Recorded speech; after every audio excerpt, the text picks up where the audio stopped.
बहुत समय की बात है।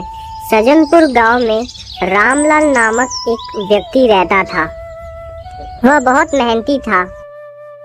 वह दूसरों के खेतों में काम करता था। उससे जो पैसे आते वह अपनी पत्नी का और अपना भरण पोषण करता था। एक दिन मालिक ने उससे कहा कि रामलाल, अब तुम काम पर मत आना। मैं तुम्हें काम पर नहीं रख सकता। मेरे पास इतने पैसे नहीं होते कि मैं तुम्हें अब काम पर रख सकूं। तो मुझे माफ कर देना। तुम अब कल से मेरे यहाँ काम पर मत आना। पर मालिक, इतने अचानक से? मैं आपके यहाँ सालों से काम करता हूँ। आप ऐसे अब मुझे निकाल दोगे तो मैं क्या करूँगा? मैं अपनी पत्नी का और मेरा भरण पोषण कैसे करूँगा? कृपया करके मुझे अपने काम पर रख लीजिए, ऐसा ना करिए। मेरी भी मजबूरी समझो रामलाल। मैं तुम्हें अब काम पर नहीं रख सकता। अब मेरी खेतों में इतना काम नहीं आता कि मैं तुम्हें अब काम पर रख सकूं। तो मुझे माफ कर देना रामलाल। एक दिन रामलाल की पत्नी सुनीता कहती है कि ऐसे कब तक चलेगा? एक हमारा ही घर है जहाँ सिर्फ आधे दिन ही चूल्हा जलता है। अब कुछ तो करिए। ऐसे कब तक रहेंगे हम लोग? तुम तो जानती हो ना सुनीता, मैं दूसरों के खेतों में कितनी मेहनत करता हूँ, पर अब नहीं पैसे आ रहे तो अब मैं क्या करूँ। पर सुनीता, तुम चिंता मत करो, मैं कुछ भी करूँगा। मैं आज ही जाऊँगा नए काम की तलाश में। वह पूरे दिन काम की तलाश में था, फिर भी उसे कोई काम नहीं मिला। फिर थक हार कर वह एक आदमी के पास जाता है और कहता है कि भाई साहब, आपके पास मेरे लिए कोई काम होगा? कृपया कर कर आप अपने मुझे काम पर रख लीजिए। मैं आपके घर पर झाड़ू पोछा करने के लिए भी तैयार हूँ। बस आप मुझे अपने काम पर रख लीजिए। मुझे अपने और अपनी पत्नी का भरण पोषण करना है। मैं तुम्हें ही ढूंढ रहा था रामलाल। मुझे तुम्हारे जैसे आदमी की ही ज़रूरत थी। मैंने तुम्हें बहुत देखा है, ईमानदारी से काम करते हुए, लगन से काम करते हुए। अब तुम्हारे बुरे दिन गए। आज तुम मेरे यहाँ पर काम करोगे। फिर रामलाल रमनी काका के खेतों में बहुत लगन से और ईमानदारी से काम कर रहा था। उसे तो विश्वास भी नहीं हो रहा था कि उसे काम मिल जाएगा। और तभी वह अपने घर जाता है और सुनीता से कहता है कि देखो सुनीता, मैं पैसे लेकर आया हूँ। अब हमारे घर में भी पूरे महीने का खाना बनेगा। तुम चिंता मत करो। अब समझो हमारे दिन भी अच्छे आए गए हैं। एक दिन रामलाल रमनी काका के खेत में काम करते समय उसे बहुत जोरों की भूख लगती है। तभी वह सोचता है कि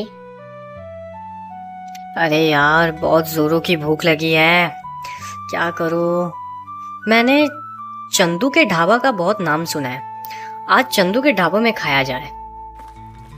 फिर रामलाल खाने के अच्छे अच्छे सपने देखते हुए चंदू के ढाबे में पहुंच जाता है और चंदू को कहता है कि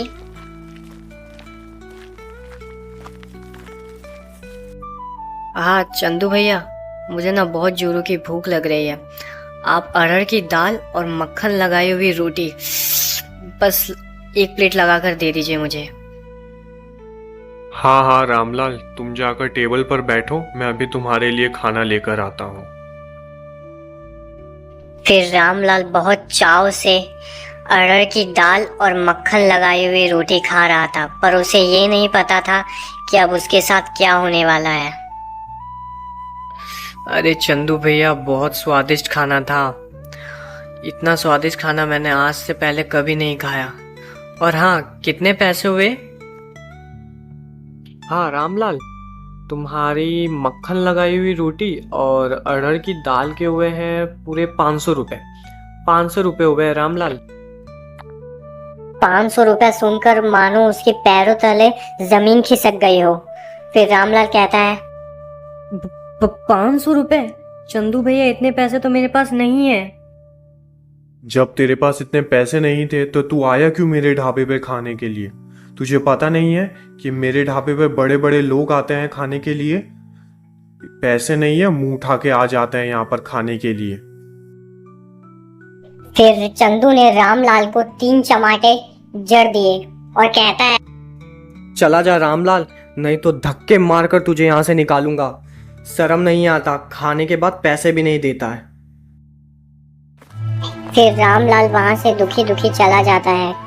चंदू ने रामलाल को कितने लोगों के सामने मारा था, इसी बात का उसे बहुत दुख पहुंचा। फिर वो रोते रोते वहां से चला गया। अजी, क्या हुआ आपको? आप इतने उदास और इतने रोते रोते आप घर क्यों आए हुए? क्या हुआ, मुझे बताइए आप। मैं चंदू के ढाबे पर गया था खाना खाने के लिए, और खाना खाने के बाद मैंने उसे पैसे नहीं चुकाए, इसलिए उसने मुझे बहुत मारा, बहुत लोगों के सामने मुझे बेइज्जत किया। मुझे नहीं पता था उसका खाना इतना महंगा है। आप चिंता मत कीजिए, हम आज ही सरपंच के पास जाएंगे और उसकी शिकायत लेकर उस पापी को हाय लगे जिसने मेरे पति को मारा। आप चिंता मत कीजिए, अभी चलिए आप मेरे साथ सरपंच के पास। फिर रामलाल और सुनीता चंदू की शिकायत लेकर सरपंच के पास जाते हैं। देखिए सरपंच जी, चंदू ने मेरे पति को कितनी बुरी तरीके से मारा है। अगर उनके पास पैसे नहीं थे तो वो थोड़ी दिन की मोहलत नहीं दे सकता था उनको।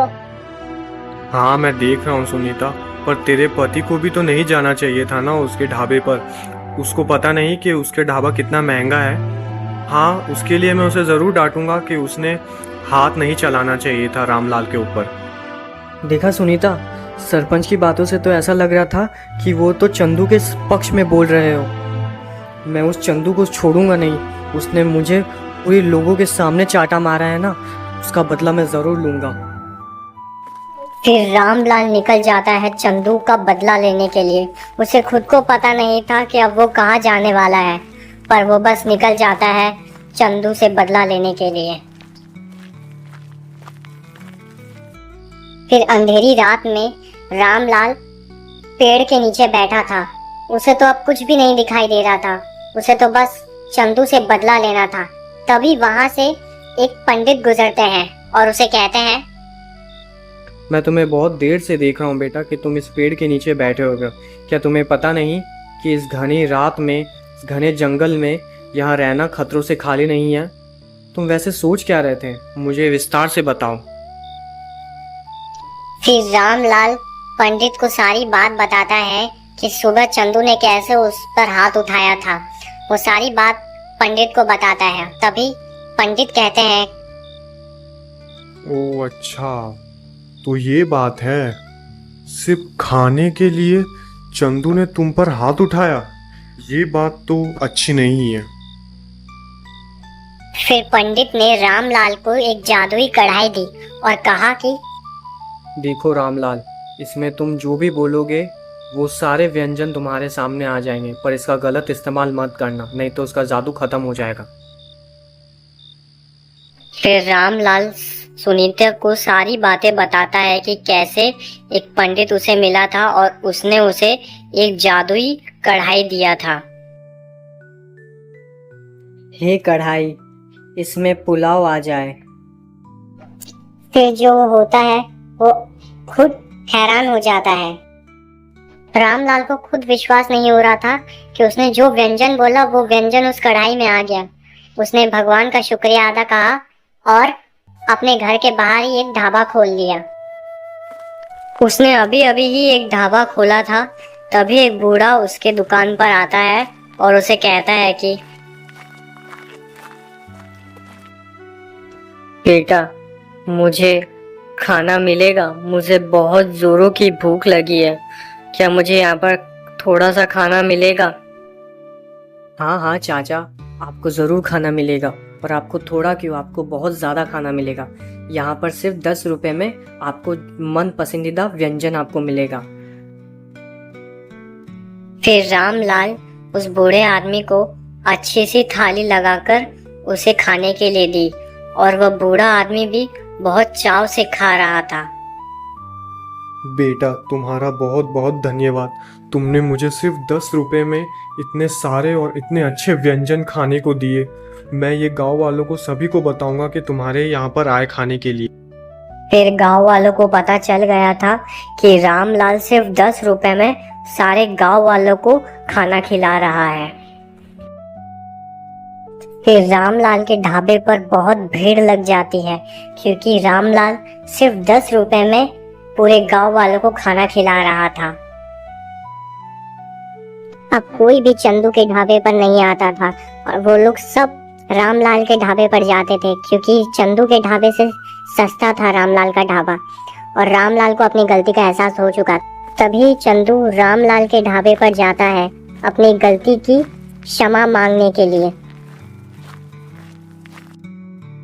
मुझे माफ़ कर दो रामलाल, मुझसे बहुत बड़ी गलती हो गई कि मैंने तुम्हें सारे लोगों के सामने बहुत गंदी तरीके से मारा, तुम्हें बेइज्जत किया। मुझे माफ़ कर दो रामलाल, मुझसे बहुत बड़ी गलती हो गई है। ठीक है चंदू, मैंने तुम्हें माफ़ किया, पर एक बात हमेशा याद रखना, कभी भी किसी असहाय के ऊपर हाथ मत उठाना। जाओ, मैंने तुम्हें माफ़ किया। और रामलाल अब खुशी खुशी ढाबा चला रहा था और अपना जीवन व्यतीत कर रहा था।